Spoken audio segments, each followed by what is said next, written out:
Alors justement, qu'est-ce que tu pourrais nous dire sur Brigitte Macron? Bah, d'abord, pourquoi faire 5 numéros sur Brigitte Macron? Tu vois, normalement, c'est pas comme ça qu'on procède. Normalement, un portrait, il fait 2 pages ou 3 pages. Et là, si tu veux, d'abord, pourquoi Brigitte Macron? Parce que c'est un personnage qui m'a tout de suite intéressé et donc qui s'est très vite révélé qu'elle n'était pas simplement une première dame ou une personnalité secondaire, mais qu'elle avait une vraie importance dans le dispositif d'Emmanuel Macron, c'est-à-dire que c'est elle qui choisit certains ministres, principalement sur des sujets sociétaux, mais aussi des ministères importants, c'est-à-dire l'éducation nationale. Elle est la vraie ministre bis de l'éducation nationale, elle gère l'agenda d'Emmanuel Macron, elle relie ses discours, elle a un rôle absolument primordial. Le seul précédent qu'il y a eu, ce serait Cécilia avec Nicolas Sarkozy, mais c'est pas du tout dans les mêmes proportions. Là, c'est vraiment, on peut parler d'une emprise, vous voyez. C'est vraiment un personnage central. Et beaucoup disent, si on veut comprendre Macron, il faut comprendre Brigitte. Or, il y a énormément de sources biographiques sur Brigitte, mais ce sont des sources qui sont vides et qui, surtout, euh, racontent une histoire euh, qui ne colle pas. C'est-à-dire que les biographies se contredisent les unes avec les autres, euh, les faits s'annulent, et plus on avance, moins on en sait. Et donc c'est une biographie extrêmement bizarre.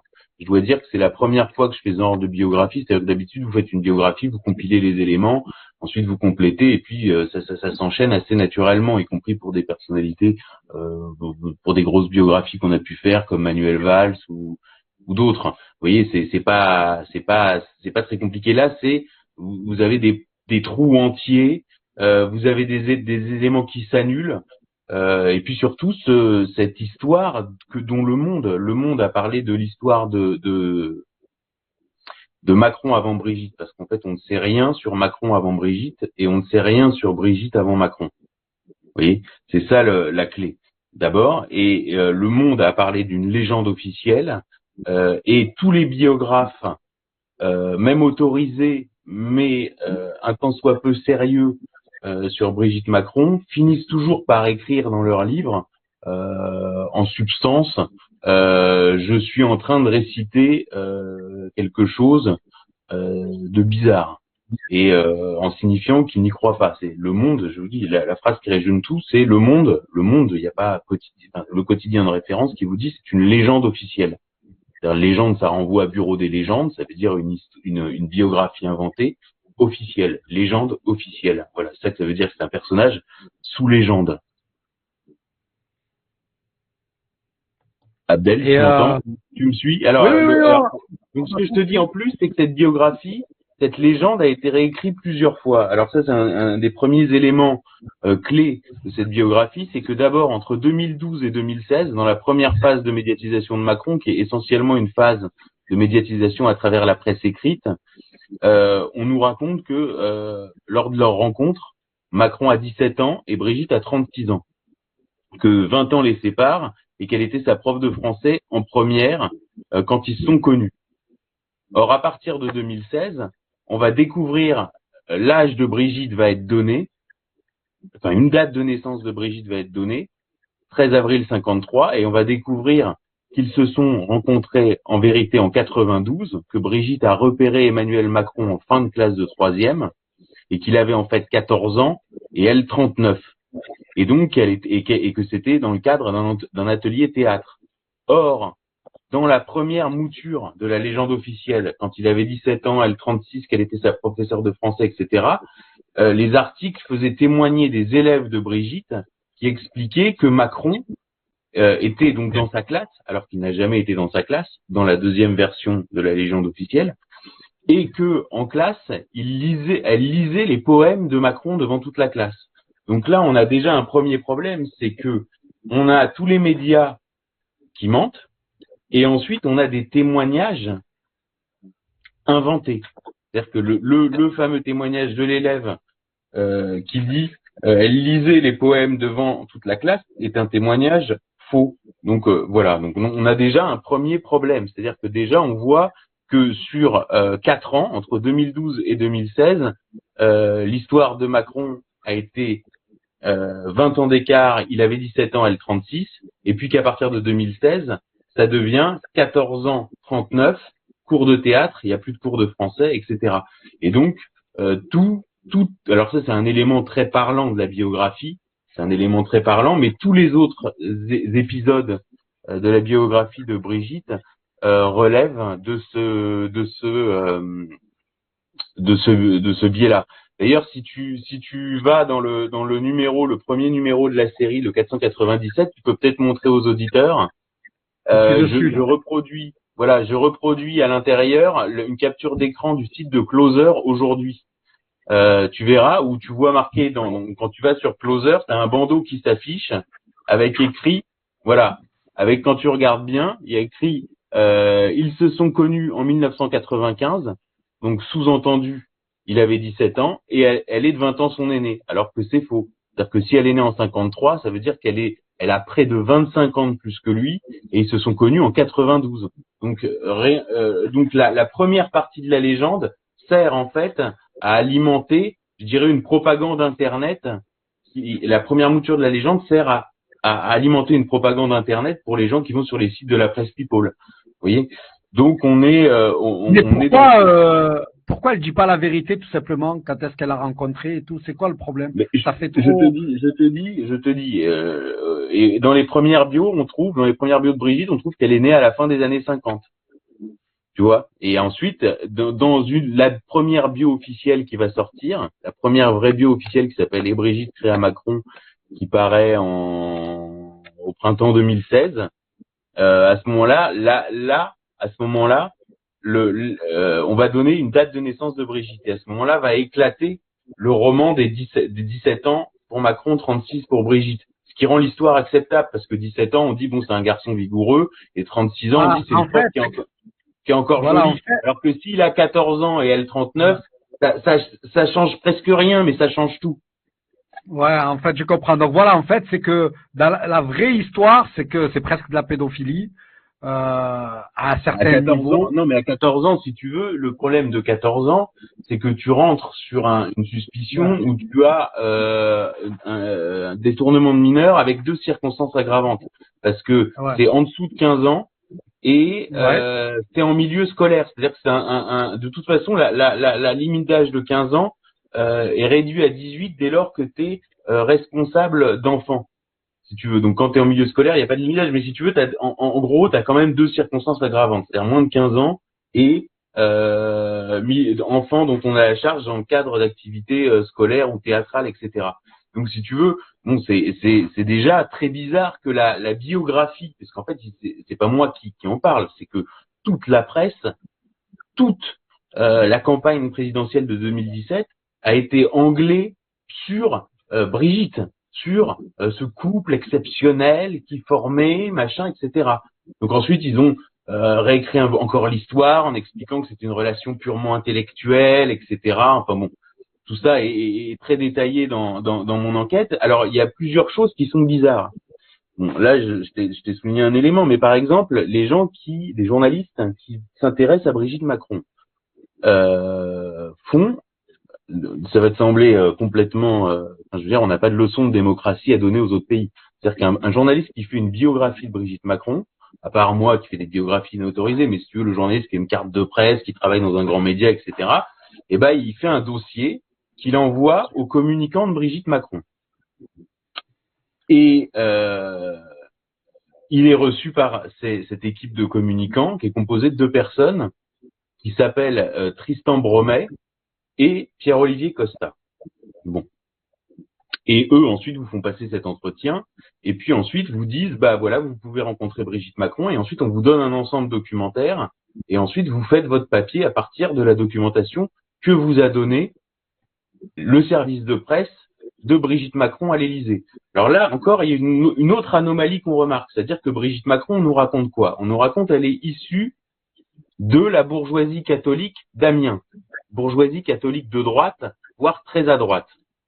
que elle-même a fait toute sa carrière d'enseignante dans les établissements jésuites et que c'était une prof extraordinaire qui serait un genre de, en fait, on nous présente un genre de Christine Boutin, mais avec le physique de Claudia Schiffer, quoi. C'est ça l'idée. C'est-à-dire c'est Christine Boutin du point de vue idéologique, mais physiquement c'est Claudia Schiffer. Bon. Donc elle est très croyante alors. Voilà. Donc là vous vous dites bon, mais alors et là vous regardez le CV des deux communicants que je viens de citer, qui sont Tristan Bromet et Pierre-Olivier Costa. Et là, vous vous rendez compte qu'eux, en fait, avant de s'occuper de Brigitte, ils s'occupaient de la communication de Bertrand Delanoë. Maire socialiste, homosexuel affiché, enfin, si tu veux, c'est voilà, c'est du Jack Lang. C'est pas très catholique. C'est pas très catholique. Voilà, exactement. Donc, si tu veux, ça colle pas. Tu vois, si tu es d'un milieu catholique de droite de province, tu as des communicants catholiques de droite de province. Si tu es du milieu homosexuel parisien, tu as des communicants du milieu homosexuel parisien. Ensuite, il y a une deuxième anomalie. Quand on observe les équipes qui ont été chargées d'écrire le storytelling d'Emmanuel et Brigitte Macron, puisque c'est un storytelling, on se rend compte qu'en fait, ce sont les mêmes équipes qui œuvraient pour Strauss-Kahn,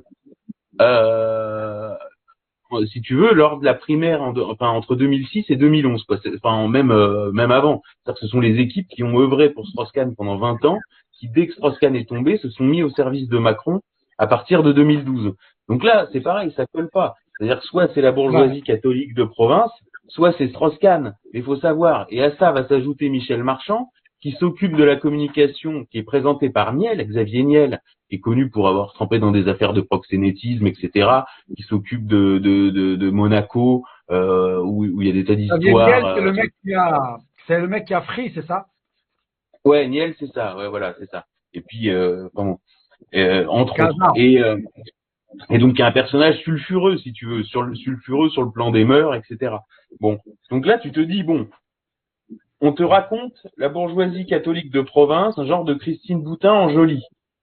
D'accord? Et pour l'assurer la communication, tu mêles les équipes de Niel, les équipes de Strauss-Kahn et les équipes de Delanoë. Enfin, ça colle pas. Et là, il y a un article qui est sorti dans Le Monde le week-end dernier qui est complètement comme ça. C'est-à-dire qu'on t'assure vraiment que elle est très à droite, qu'elle est très catholique, etc. Et puis la phrase d'après, c'est et elle a mangé avec Pascal Ouzelot, le directeur de Pink TV, et Marc-Olivier Fogiel. Alors que je veux dire, n'importe qui dans Paris lit Pascal Ouzelot et Marc-Olivier Fogiel lit Milieu gay. Voilà. Déjà là, on voit deux choses à travers déjà rien que ce que tu nous dis. Un, le milieu gay et le milieu sioniste, parce que moi, je peux pas m'empêcher de voir les choses maintenant de façon très codée. Ça veut dire qu'ils auraient dû avoir des chrétiens ou en tout cas des croyants autour d'eux. Ils auraient dû être dans une lignée où justement ils seraient éloignés de l'homosexualité, éloignés de tout ce qui aurait pu être, j'allais dire, une autre communauté, quoi que ce soit l'islam, les musulmans ou les juifs. Or, eux, ils font tout l'inverse. On nous présente une version.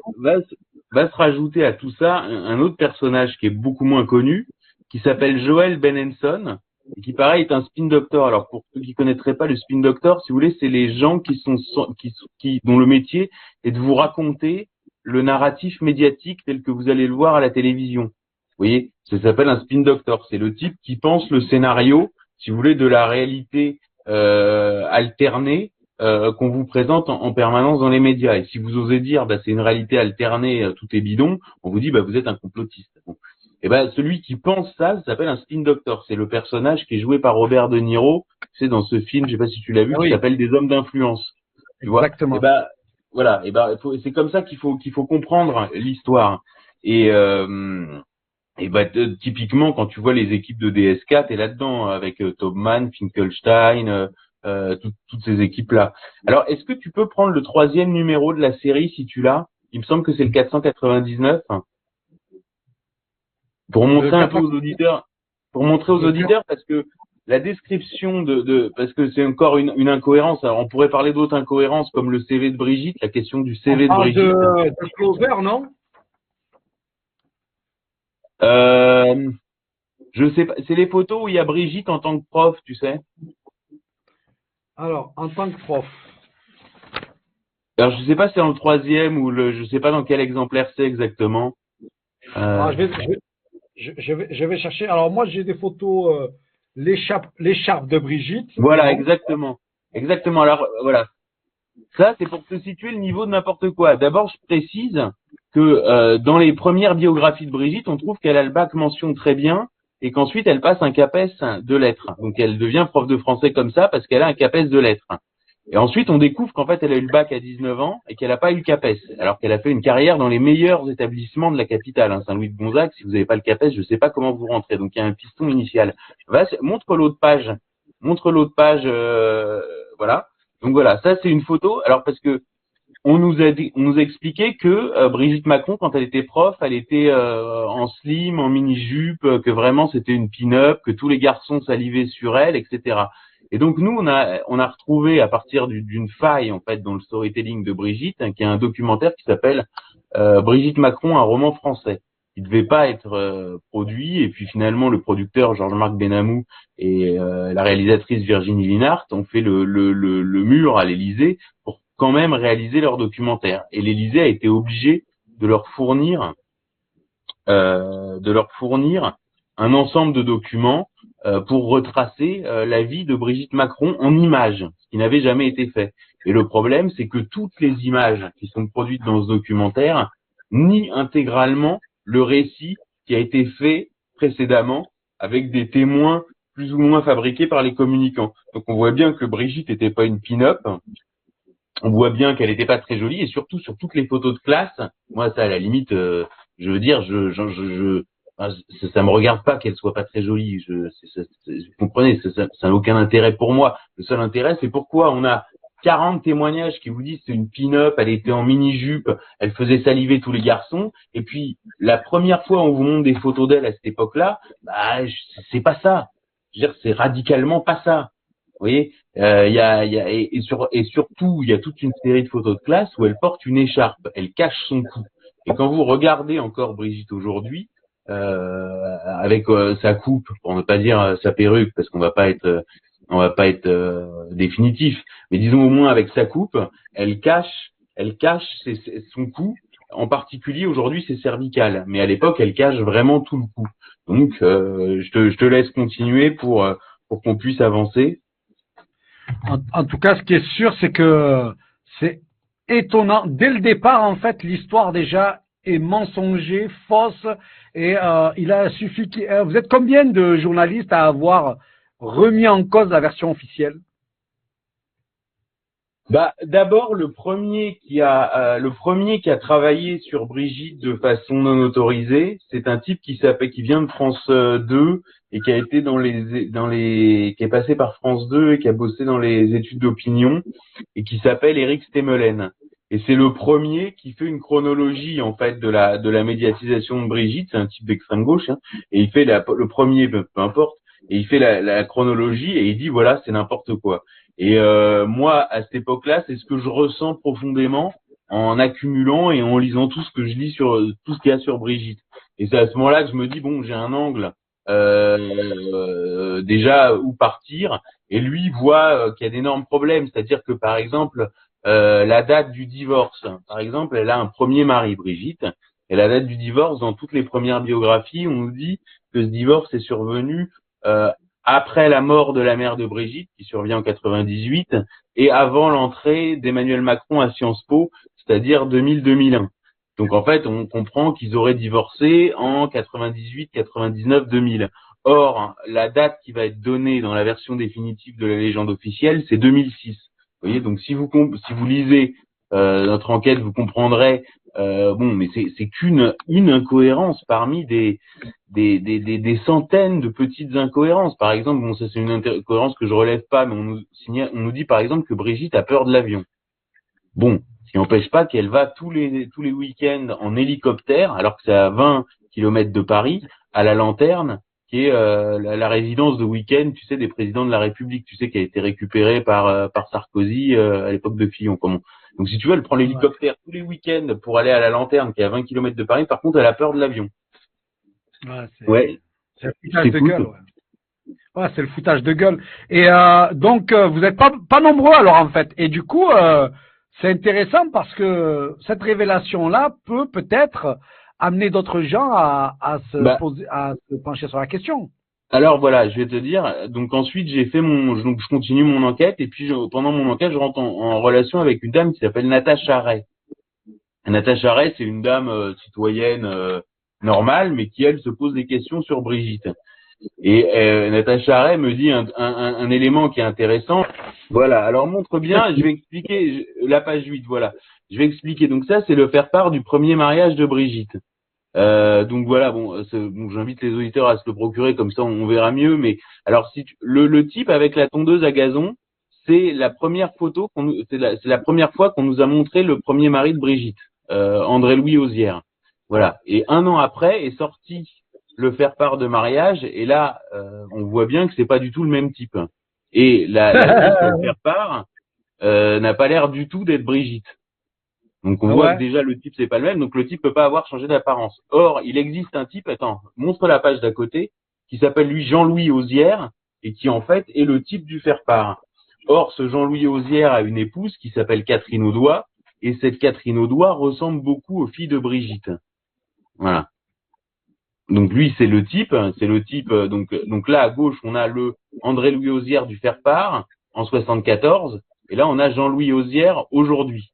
Donc voilà. Donc on peut vraiment voir que c'est le même personnage. C'est juste que c'est le poids des ans quoi qui change. Mais Ouais, André-Louis ouais, on le Osière voit, serait c'est donc vieux. Jean-Louis Osière. Or Jean-Louis On Osière le ne voit. peut pas être le premier mari de Brigitte puisqu'il a pendant toute cette période-là, il est marié avec une femme qui s'appelle Suzanne Spray. Bon, donc monte la page d'après. Et donc donc ce type est aujourd'hui marié avec une dame qui s'appelle Catherine Audois. Voilà, exactement, Catherine Audois. Et ce que me dit Natacha Ray, elle me dit, regardez, Catherine Audois, elle ressemble vraiment aux enfants de Brigitte. On dirait, c'est très troublant. Et son mari se retrouve sur le faire-part de mariage de Brigitte. Donc il y a une complicité, il y a au moins une complicité du couple Jean-Louis Osière, Catherine Audois, sinon un lien de famille. Et si lien de famille il y a, Catherine Audois est la mère des filles. Et donc si c'est la mère des filles, Brigitte, faut bien qu'elle soit quelque chose. Or, dans la biographie de Brigitte, il y a un personnage fantôme qui s'appelle Jean-Michel Trogneux, qui est un frère caché de Brigitte, un frère caché, qui apparaît pour la dernière fois dans les documents des sociétés de la famille Trogneux 3 jours avant le mariage de Brigitte Macron avec Emmanuel et qui réapparaîtra plus jamais après. La thèse donc de Natacha Ray, c'est que Jean-Michel Trogneux et Brigitte Macron seraient la même personne, ce qui voudrait dire qu'en fait, selon elle, Jean-Michel Trogneux aurait eu une vie de famille jusqu'au milieu des années 80, aurait à ce moment-là opéré une démarche de, comme on dit pudiquement, de réassignation de genre, et serait devenue Brigitte dans les années 90. Et donc, grosso modo, que Brigitte Macron serait un trans. Alors, c'est une hypothèse qui, je dois le En dire, plus, elle est valable, hein, parce que je l'ai déjà entendu tout ça. Hein. alors cette hypothèse, elle a des points forts et des points faibles. Ça veut dire que, par exemple, il existe un acte de naissance de Brigitte Trogneux. Or, mais ce qu'on remarque, c'est que l'Élysée a fabriqué des faux. C'est-à-dire ils ont fabriqué des faux, ça on le démontre dans Faits et Documents, donc je vous renvoie à Faits et Documents, mais ils ont fabriqué des fausses photos de Brigitte enfant, au moins 2 fausses photos.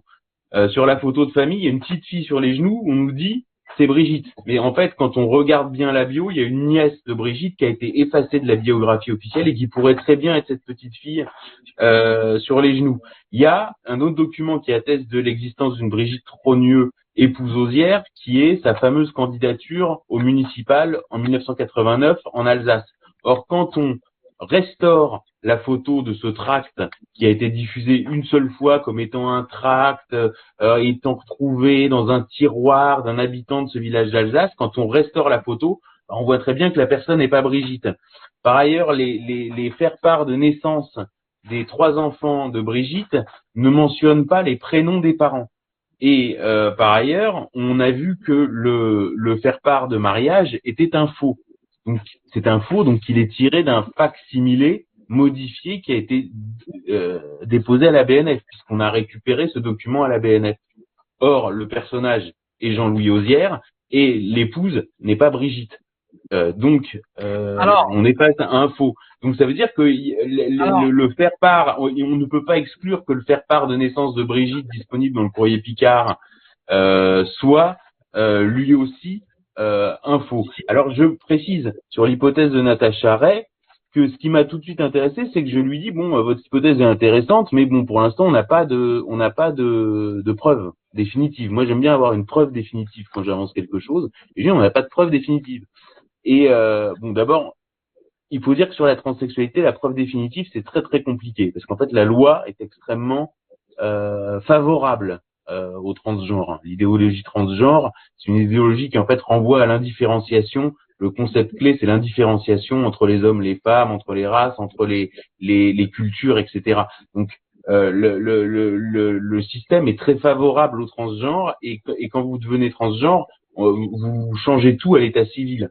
Vous voyez, parce que selon le sexe dont vous poussez, toi, si demain tu décides de t'appeler Latifa, par exemple, et que tu prouves que dans ta vie intime tu considères que tu t'appelles Latifa, la loi est extrêmement favorable à cette réassignation de genre. Et quand Natacha Ray, donc qui me parle de ça pour la première fois, je lui dis à ce moment-là, contactez Catherine Audoy, dont vous pensez qu'elle est la mère des enfants de Brigitte. Et donc Brigitte serait le père, et puis exposez-lui votre hypothèse, et vous voyez comment elle réagit. Donc elle trouve le numéro professionnel de Catherine Audoy qui est disponible sur Internet. Catherine Audoy est peintre, donc elle a son numéro sur Internet pour qu'on puisse acheter ses tableaux, etc.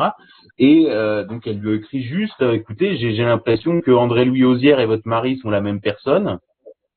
Et je me demande si Brigitte n'est pas Jean-Michel Trogneux. Là, elle regarde les deux messages s'allument, tu sais, quand sur WhatsApp, quand tu vois le bleu en dessous, qui signifie que le message a été lu. Tu vois? Donc ça, elle le voit, donc elle répond pas. Mais par contre, 2 semaines après, Natacha Ray se retrouve avec la gendarmerie dans son salon, qui l'emmène 5 heures en garde à vue, qui lui prennent son téléphone, qui lui posent tout un tas de questions et qui lui disent qu'ils agissent parce que suite à une plainte déposée par Catherine Audoy. Toi, si toi, par exemple, il y a un type qui vient et qui te dit écoute, t'es le cousin de Macron, soit tu lui réponds pas, et puis s'il insiste, tu le bloques. Mais de là à aller porter plainte et de là à ce que la gendarmerie se mobilise, bon, c'est qu'il y a un problème. Et rien que pour ça, parce que l'Élysée est trop pourvoyeur de fake news et trop je sais pas comment dire avec les journalistes, il y a vraiment un problème. Je me suis dit que l'hypothèse de Natacha Ray, je la trouvais intéressante et que j'allais la relayer rien que pour ça. Et en plus, je la trouve crédible, c'est-à-dire que elle est pas sourcée définitivement. C'est une hypothèse qu'on formule sous forme de question, et c'est une question qui mérite d'être posée, surtout que ça répond en fait à des interrogations que se posent tous les interlocuteurs du couple présidentiel. C'est-à-dire que par exemple Sarkozy dit je comprends pas ce mec, ils sont bizarres, c'est un couple pervers, lui il est androgyne, c'est très bizarre. Et Houellebecq dit il est bizarre ce type, on sait pas d'où il vient. Enfin, tous les interlocuteurs du couple ressentent un malaise. Et en fait, l'hypothèse transsexuelle explique ce malaise, tout comme elle explique cette bio tout le temps remaniée, cette biographie tout le temps remaniée. Regardez par exemple la biographie de Amanda Lear sur Wikipédia, vous verrez, c'est exactement le même processus. Vous avez plusieurs endroits de naissance, elle raconte ça, après ça s'est passé là, enfin, tout est tout le temps réécrit, parce qu'en fait, si vous voulez, la dysphorie de genre, c'est-à-dire quand vous êtes un homme et que vous vous pensez femme, ou que vous êtes une femme et que vous vous pensez homme, en fait, génère un refus du sexe d'origine. Et donc, une fois que le changement de sexe est opéré, vous avez un refus, un rejet psychiatrique du passé, ce qui fait que vous rentrez dans un processus de réécriture de votre histoire précédente. Et donc, c'est en ça que je trouve que l'hypothèse transsexuelle à propos de Brigitte Macron est une question qui mérite d'être posée en attendant d'être confirmée ou infirmée. Mais en tout cas, je dois dire que tous les bon, la plupart de mes interlocuteurs qui ont lu le dossier me disent bon, bah maintenant je veux jouer une photo d'elle, j'arrive pas à ne pas y penser, quoi. Voilà. Alors, il faut savoir que tu as été repris dans Profession Gendarme, que nous allons bientôt recevoir d'ailleurs. Et il reprend ton truc. Et si c'était un homme, et il reprend en fait ton échange, etc. Et ça, franchement, c'est intéressant. Du coup, ça explique les partouzes, enfin la Gay Pride à l'Élysée, ça explique Benalla et son truc louche et tout ce qu'on Oui, il y a un entend. énorme tropisme transgenre dans le macronisme, c'est-à-dire que, en grosso modo, c'est pas à faire révéler un secret d'État que de dire que bon, Macron, il est quand même très spécial. Même dans sa biographie officielle, il dit quand j'étais chez ma grand-mère, parce que dans sa biographie officielle, il a grandi chez sa grand-mère, j'avais euh, et en fait, il a vécu enfermé chez sa grand-mère toute son enfance, quoi. C'est-à-dire que normalement, c'est ce qu'on appelle aujourd'hui l'école à la maison. Je comprends pas bien pourquoi il combat ça, alors que en fait, c'est ce qu'il a vécu. Et il dit, j'avais Cocteau et Gide pour compagnons. Je veux dire, quand vous dites j'ai Cocteau et Gide, je veux dire, c'est un message que vous envoyez aux homosexuels. Vous dites je suis homosexuel. Quand on lui demande son cinéaste préféré, il dit Almodovar. Les thèmes traités par Almodovar, c'est la pédophilie, le transsexualisme et l'homosexualité. Ensuite, il dit, par exemple, mon livre de chevet quand j'étais petit, c'est Michel Tournier, Le Roi des Aulnes. Alors, Le Roi des Aulnes, il faut savoir ce que c'est. C'est le prix Goncourt 77. Le Goncourt, c'est toujours une synthèse de toutes les obsessions de l'époque. Je ne sais pas si tu as vu, mais là, le Goncourt a été remis à un migrant LGBT sénégalais. Ils ont remis le Goncourt à un blédard sénégalais LGBT. Tu vois, parce que c'est les obsessions de l'époque. Tu vois, l'immigration, les LGBT, et puis les blacks. Donc, si tu veux, tu fais l'intersectionnalité, comme ils appellent ça, et tu obtiens le prix Goncourt 2021. Bon, bah, Michel Tournier, c'est les obsessions de l'élite en 1977, c'est-à-dire les nazis, les juifs et la pédophilie. Donc c'est un bouquin qui raconte en fait un type qui est un pédophile et qui aime bien aller regarder les cadets de la SS dans les douches, quoi. Tu vois, c'est ça l'histoire. Donc Macron te raconte que ça c'était son livre de chevet. Tu vois, alors que le bouquin, tu le lis, c'est un truc, c'est un manifeste pédophile, quoi. Je veux dire, si t'es pas pédophile, tu lis pas ce bouquin, quoi. Il y a aucune chance que tu le lis, même que tu le connaisses, si t'es pas pédophile.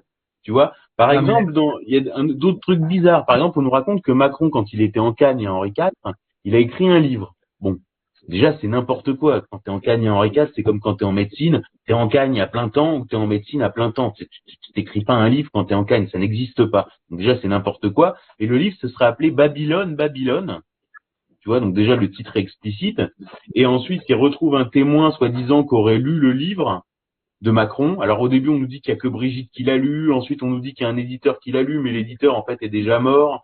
Ensuite, on nous dit qu'il y a un copain de classe qui l'a lu. Et le copain dit ah, c'est incroyable, il y avait des scènes de sacrifice humain, on s'y croyait, on croyait y être. Tu vois, mais tu te dis attends, c'est quoi ce délire? Déjà t'écris un bouquin alors que t'as autre chose à foutre, ensuite tu l'appelles Babylone, Babylone, et ensuite dedans tu racontes des scènes de sacrifice humain. Enfin, en fait, ils prennent vraiment les gens pour des cons.